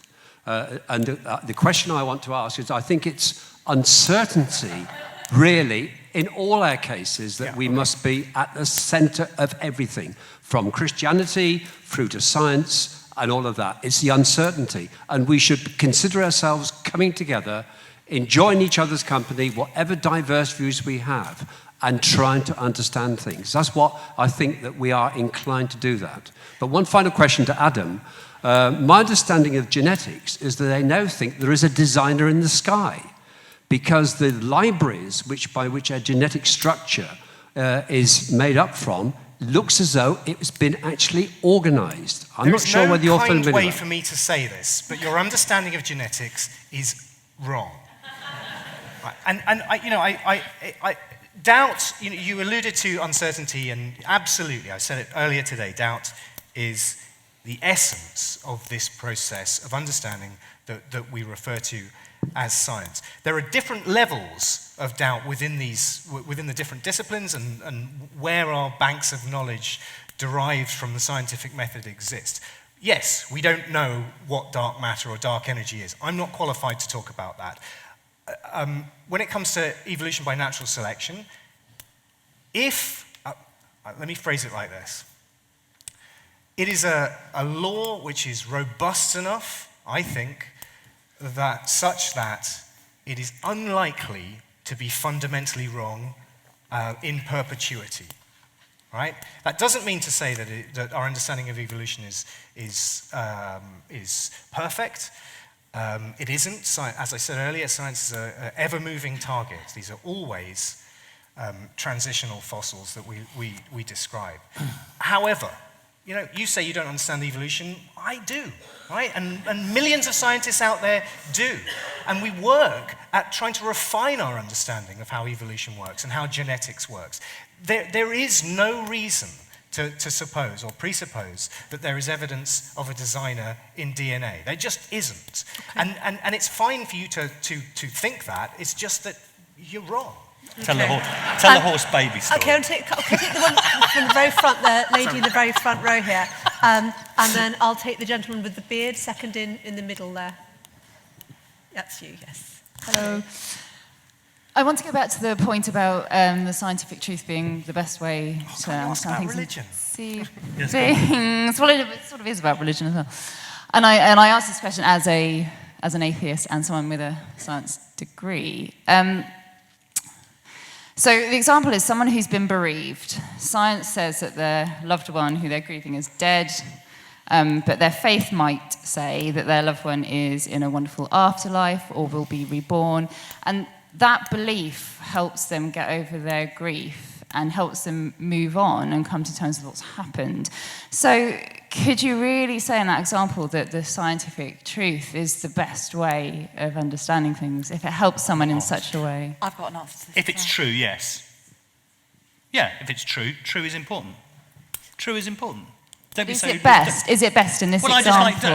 We should say we're wet about upsetting people's feelings. I mean, if people are sort of like over-invested in whether this is... I mean, I'm completely with what I think Adam would say, is that if something's true, it's true. I mean, we're not actually trying to tailor truth to whether it upsets people or not. If it's true, it's true. See, I think I would probably differ from the boys in that case. That's a little both bit older than me. patronising. Yeah, it's a bit. I'm an atheist, but I think this kind of illustrates really well my point about this difference between the medical body and the social body. And medically, in the ways in which Western medicine defines biological death, yes, the body is dead, and yes, the person is gone. That's all that nothing remains.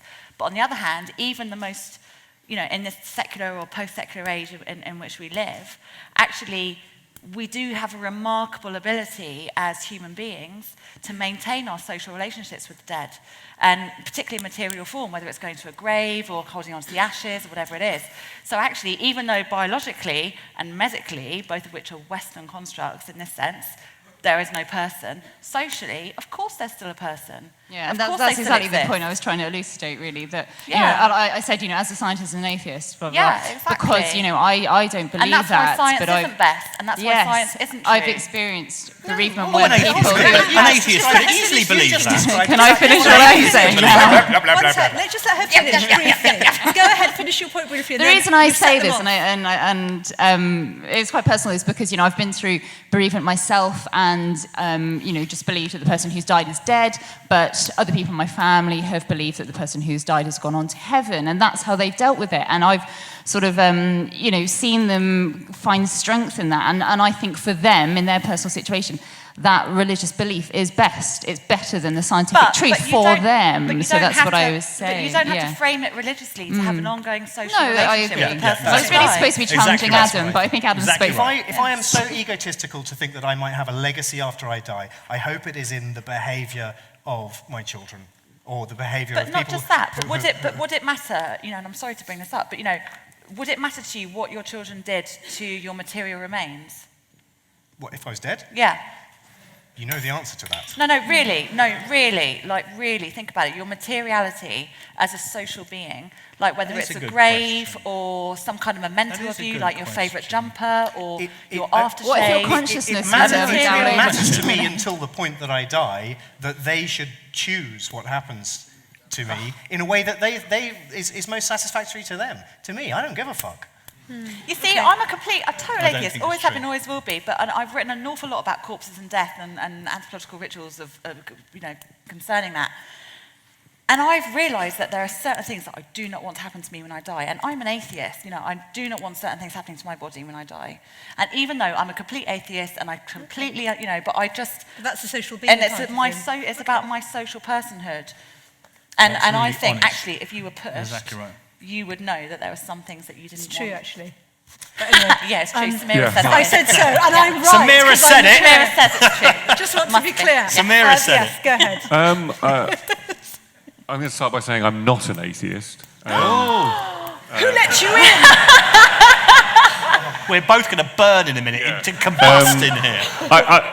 I wanted to make two quick points, but one, I want to get onto this materialist position because I'm interested in what a materialist theory of mind is, because it seems to me that that neuroscience is making a lot of claims about the theory of mind, which are unsupportable, and in essence are in fact metaphysical claims, and they're trying to have it two ways, which I think is interesting. But I also think this notion of the resurrection. No, wait a minute, you can't... wait a minute, there's a two... I know, but it's briefly, important. The notion of the resurrection, can it be both true and not true? Yes, of course that's right. But a Christian would say that. Fundamentally, it can be both true and not true. Yes. And it is the unendurableness of having to hold those two things that make us into rationalists or irrationalists. We can't live in the tension You are of completely those colliding two. a number of different worlds in a kaleidoscope kind of way to try to make And sense of that I particular point. think that is probably the most honest way to live. Exactly It's just unendurable. Completely right. Oh, okay. Completely right. You found a buddy. No, it's absolutely true. It's not true. I think that's This that's is the what way in Richard which. Cole said. Sorry. This is what Richard Cole said. He said that some things are true, but some things are more true, and this is basically what this. No, he's talking about the resurrection. I haven't said one is more true or not true. It is like it is It both could be not true, true but true. and not Yeah. true at the But same that's time. what so many Christians say. Yeah. Adam, do you have a view on this that you'd like Yeah, to I share do have with a us? view on Yeah, it. that's a question about what it means. I That's do a have really view good on question. it, That's a really good question. Answering it, expressing this view in the context of you two, and the question that you've just asked, makes me feel like I should be. It makes me feel like I should be slightly embarrassed to say, I don't understand what you're talking about, because it's either true or it's not, and it doesn't matter. Well, did it happen or did it not happen? You can't answer that. I agree with Adam on this one, actually. Shall I tell you? That's what it's Okay, this is a really weird way. Francesca This Stavrakopoulou. is the crux of it, and it's very, very important. And I've got a sort of slightly rubbish way of answering this question, and that is I like Scooby-Doo. And I think Scooby-Doo is one of those great sort of modern narratives about secularization and about anti-religion. I think it's an anti-religion story. So what happens is there's all sorts of hocus pocus going on, and the dog's scared of it, and the Shaggy's scared of it, but Thelma and so forth always find out that it's the nasty man behind the thing going da-da-da-da-da. And it's obviously, it looks like it's sort of supernatural bollocks, but it's actually a rational explanation, okay? And so to that extent, it wins the day. The Conway Hall wins the day on the Scooby-Doo, except there's another series the week after, and the week after, and the week after, and the week after, and they keep on asking the same question. Why do these people keep on asking the same question about this? Because something, okay, I'm obviously having fun with this idea, but something is unanswered. Something is unanswered and keep on saying, yes, there's a rational explanation Maybe for it's this. not unanswered. Maybe it's just that we like asking the question. I'm not, Well, no, that's my answer to that. That may be the What case. you just That said may is be the case. masturbation, right? You know, No, you can. no, I think- every I single think one of these stories in history turned out to be not magic. And so we right? keep on. Of course, it's not magic. But why- I agree, why is that so- it's not magic. But what? So why? So either you can say, we keep on returning to this sort of thing because we're just fucking stupid. No, I don't think it's Or you can stupid. say, we keep on returning to this because there's an order of reality here, which is not a scientific reality, but there's an order of reality which we still can't quite fathom or get out. Not that it's some supernatural something like that. No, that's not true. But there's still something here which I can't quite explain. All you've just described is that Scooby-Doo is a good story and we like telling stories. Well, it may be that. It may be that. So I'm actually just using, so it may be that I'm just using the Scooby-Doo stuff to try and get at what I thought the gentleman rightly said. And I feel this exactly myself, which is that I think these things are true and not true at the same time. Now, so does that make sense? I mean, in a sense, Probably not. No. So the question is, I want to defend the fact that it does make sense. I want to defend the sense that there is all sorts of things about which, I mean, I have to say, any sort of like basic stuff in psychoanalysis will talk about ambivalence, and ambivalence is where you feel both that something is both true and not true at the same time. I love my mother, I hate my mother. I'm terribly sorry, it's absolutely true. But your mother exists. Yeah, she does. Can I just say, I think we might have to save this for Giles. I really want to see this Scooby-Doo thing developed as a thought for the day. Yeah. Okay? Don't we all? So, oh, God, but that's exactly the level of theological discourse we get on Thought for the Day. No, because I know the formula always ends. No, I deeply respect you, but that was weak. But you know what the last line is of every Thought for the Day? Whatever the metaphor, it's always, which is a bit like God, isn't it? That is it. That is like that. Anyway, let's move on. Right, the gentleman there with the stripy shirt, and I'm going to take the lady in the second row here on the end with the white jumper. Gentleman just there with the stripy shirt, waving his hands a little. That one first. Yeah, go ahead. Hi there. It strikes me that going back 2 millennia, all debates such as these came down to your opinion versus my opinion. And then maybe 500 years ago, it was your opinion versus my opinion and my telescope. And now it's your opinion versus my opinion and my Hadron Collider. Projected out another 50 years, and we've got cognitive enhancements, perhaps. We've got various forms of artificial intelligence. How many of the arguments are going to remain unanswered from the religious side? That's a really good question. I like that. Who wants to take it first? Francesca? No? I would start by saying that I don't think that that's how, Christianity or Judaism or Islam started, was a difference of opinion. I don't think that's the case. I do think it's about a social experience of what But there were religious debates. The religious academics who used to sit around and debate and In terms of where we are 50 years from now, I think the life after death thing is the biggest one. Because I think ultimately we are absolutely terrified and yet besotted with our own mortality. I'm not. And I'm not either. As human beings, I do think we are. And I think that a lot of religions, just the research I've done, the religions of the book, Christianity, Judaism, Islam, derive from a certain sort of anxiety, but also fascination with what happens to the ancestors. And that's not to go back to some 18th century bollocks about ancestor worship, but I do think that that's where we're still headed, is towards the... You think that's unanswerable, really? Yeah, okay. I do. I think it's going to be... Do you think it will?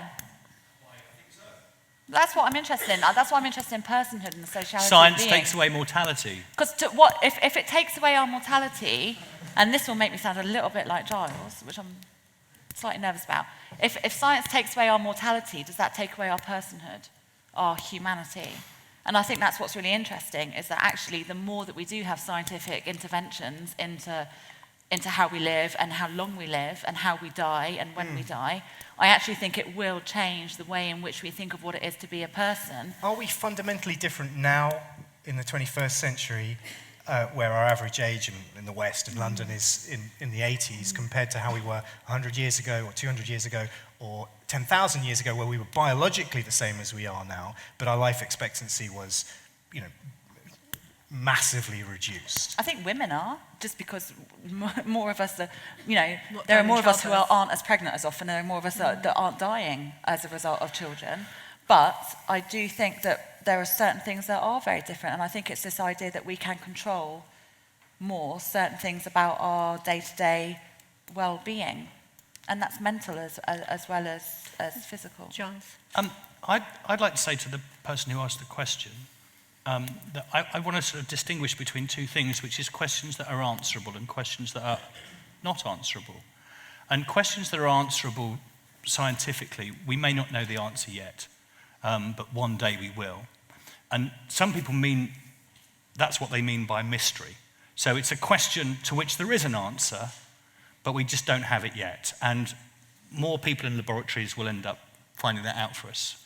And on those questions, then I think that the sort of work that you do and your friends is where I will put my trust entirely. But there is another thing, which is whether there are sort of questions for which there is no intrinsic answer, but the human condition returns to again and again. And it's not the same sort of question, and it doesn't have an answer. And that's what I call mystery. I don't mean by mystery the first thing. If mystery is the first thing, then let's get rid of it, and Adam and his friends can answer it for us. But superhero team. Mystery mobile.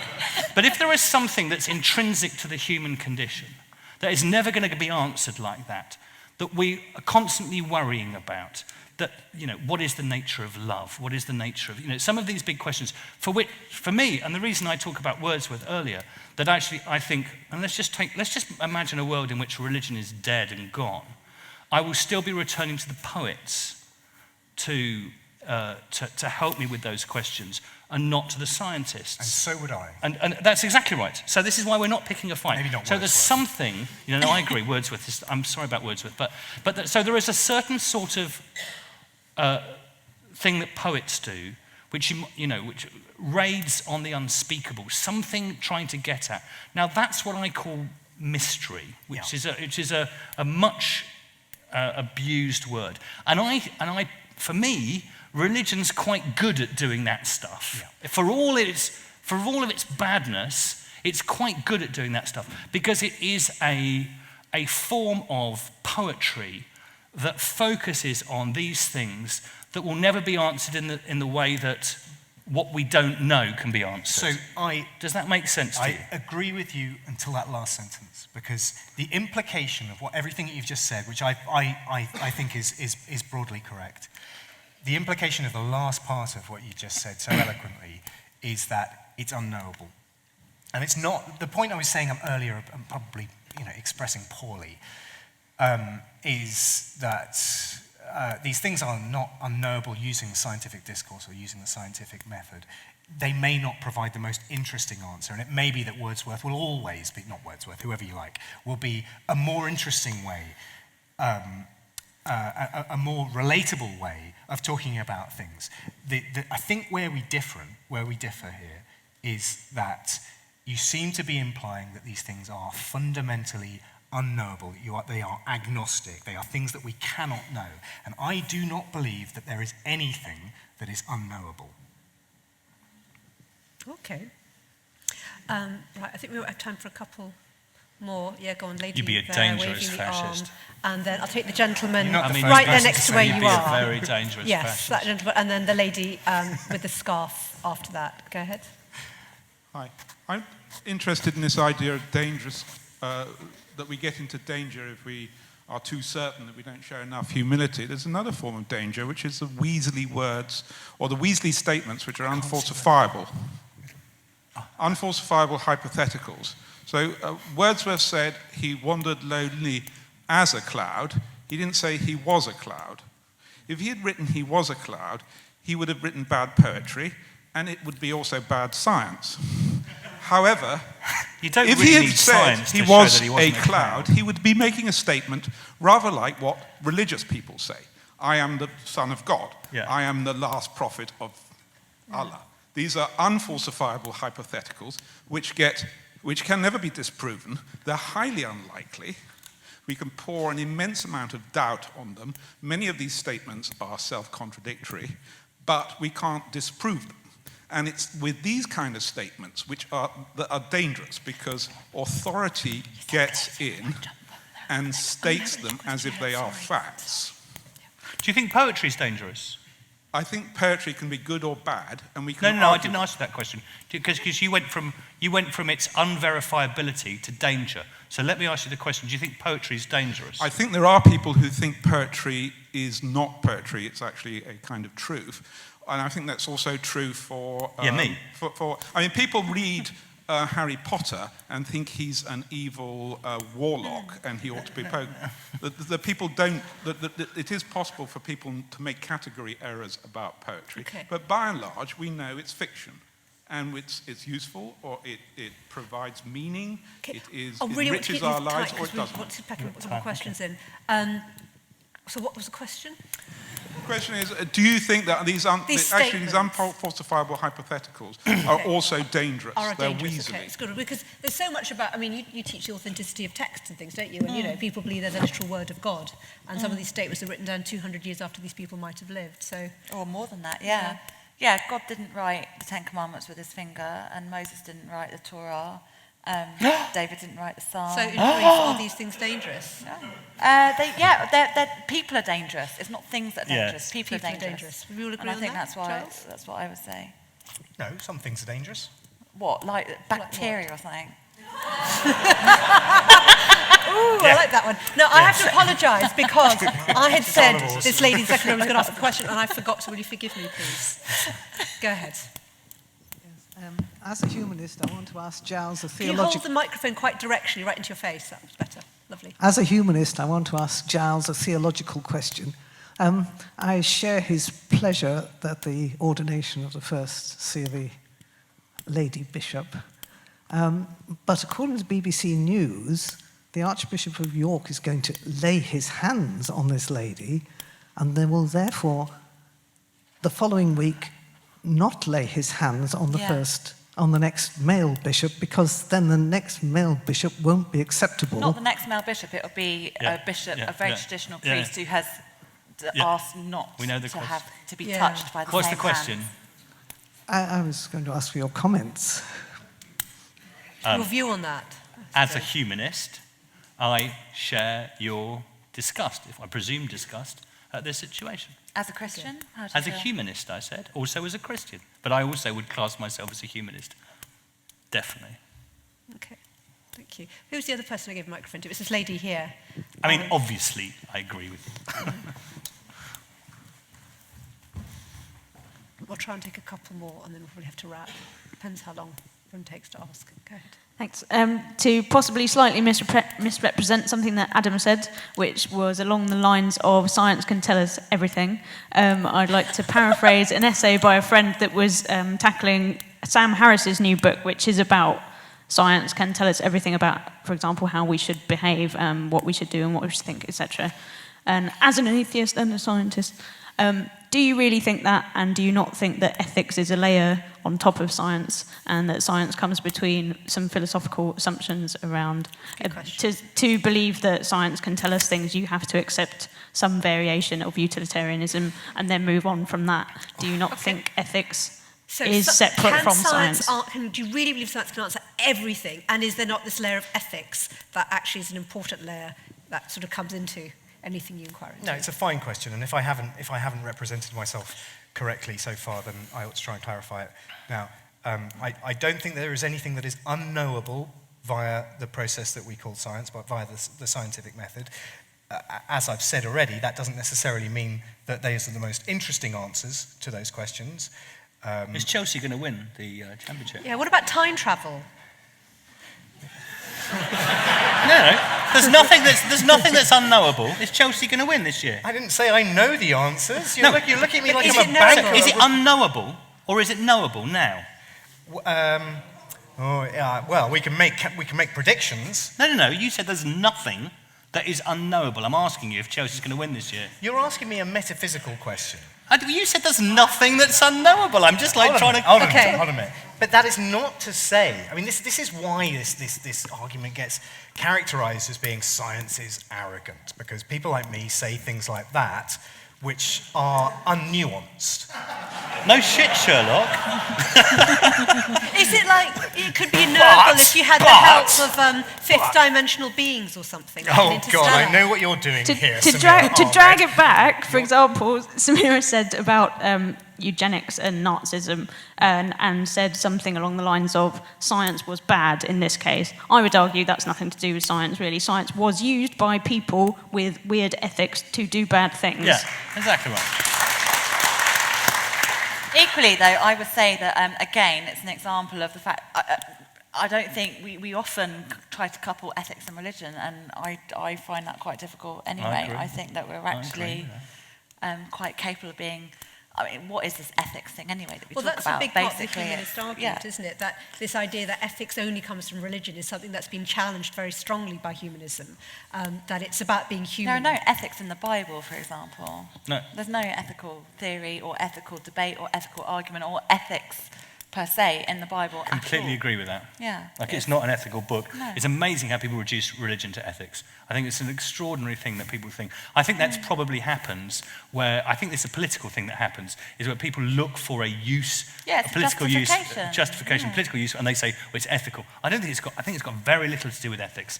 And I think people are quite surprised at that. Well, I mean, To do with salvation, which is a completely different science idea. can provide, as best it can, using the methods that we have developed over the last however many years, things that we find to be acceptable as objective facts.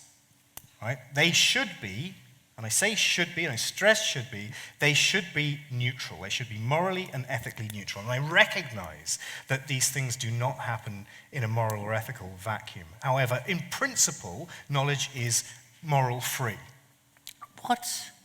Oh, yeah, I don't agree with that either. That's just mate. like, Sorry. so you have a, so someone comes to you, one of your research, But this is what we're never going to agree on this. Let's just have a look at this. Because So I can I just see ask you a objective question? reality. So someone comes to you and say, I want to do an experiment about whether men are more intelligent than women. Yes. Okay. So I want to do a whole Which series. has been done loads of times. Okay. Let's whatever. So let's just a whole load of. You think that the results of this are going to be ethically neutral? Well, you're massively misrepresenting what I'm saying. The data is the data. They either are or they're not. So you think the either are or they're not is ethically neutral? No, I didn't say that.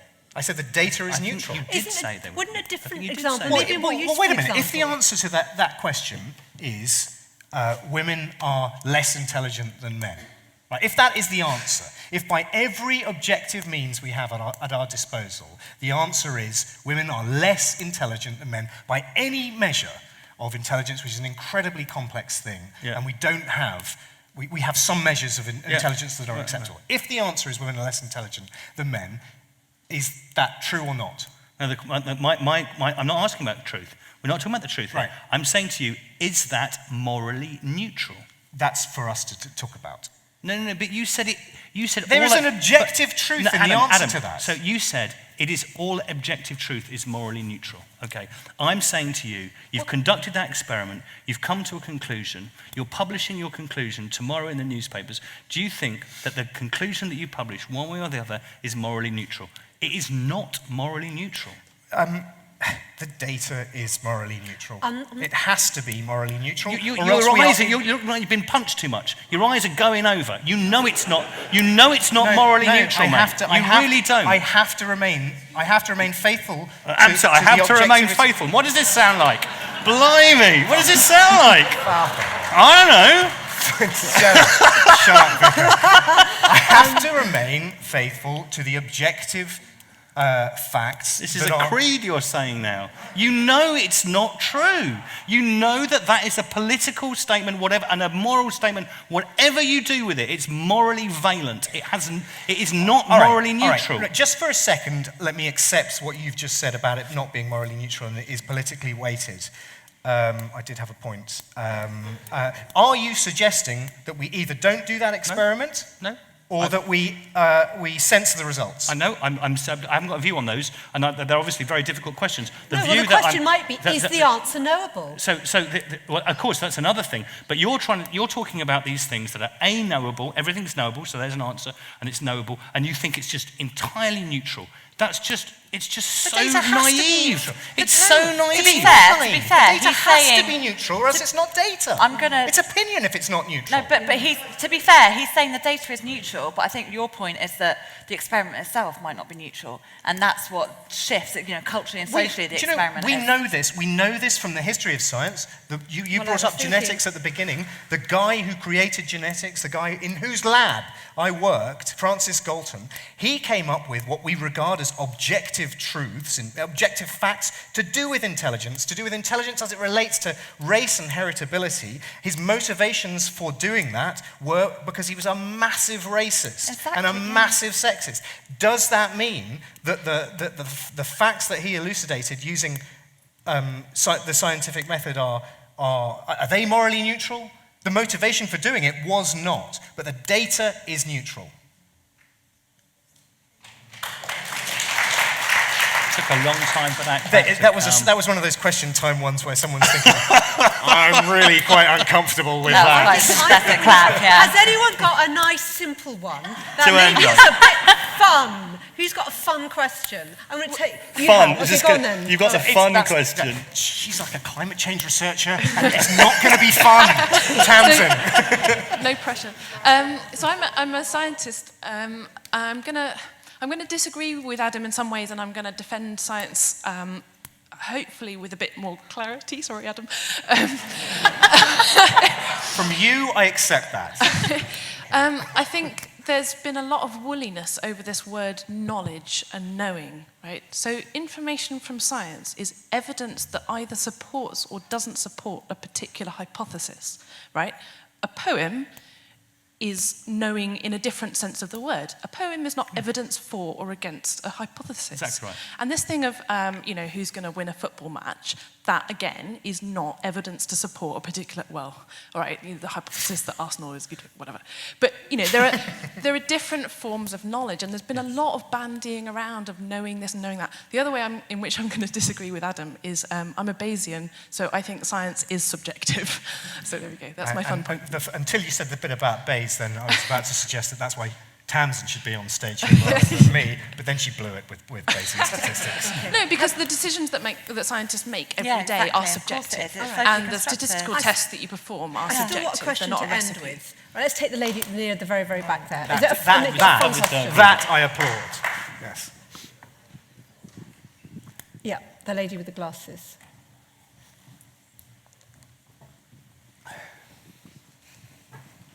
Please, let's have fun. I was just wondering why in theology lectures you show porn? That is an excellent question. Thank you. Because I don't just teach one of the problems that I have with theology and religion. Whoa! Okay, put it this way. In theology and religion lectures, I teach a Song of Songs, which is incredibly pornographic, very graphic. But I also teach a new liberal arts programme, and I teach a module called Body and Culture, which is all about getting students to critique Western cultural preferences by focusing on the body as a particular lens. And I do that particular degree programme, I teach a module on it because I think it's really important to stretch beyond my own particular discipline, because my particular discipline pisses me off. So that's why I show pornography. So I do stuff, I do ISIS beheadings with them, I do the caricaturing. Do you show that stuff? I'm showing them not Stills. the video, stills, and I'm researching the background of the victim and blah, blah, blah. But I do other stuff, so I'll do the uses of the body in advertising and media, and we look at racism, the social construction of racism, the idea of gender. But I do that because all of that stuff informs my research anyway, and it informs my research because what I research is religion, and religion is about people and what people do. It's not what they believe. This idea about belief is bollocks. It's about what people do, and really it's the sociality of people. Exactly and you can't understand the sociality of people without understanding how they relate to each other. And so in terms of contemporary contexts of the West and how the West views the non-West, and in terms of the stuff I do in ancient religions and ancient societies, and how certain beliefs about gods and divine men and women, how they come about, it's so important to understand the sociality of what it is to be a person. And you can't understand that without the body. And that's why I teach it. I think I would probably disagree on whether the Song of Songs is pornographic or erotic, but that's another discussion. It's written by a man, and it's all about the male gaze. It's porn. But it's really nice. No, it's porn. It's porn. Okay, that is another discussion. But can I just say a couple of things? First of all, thank you so much to Giles, to Adam, to Francesca, and to all of you for your questions.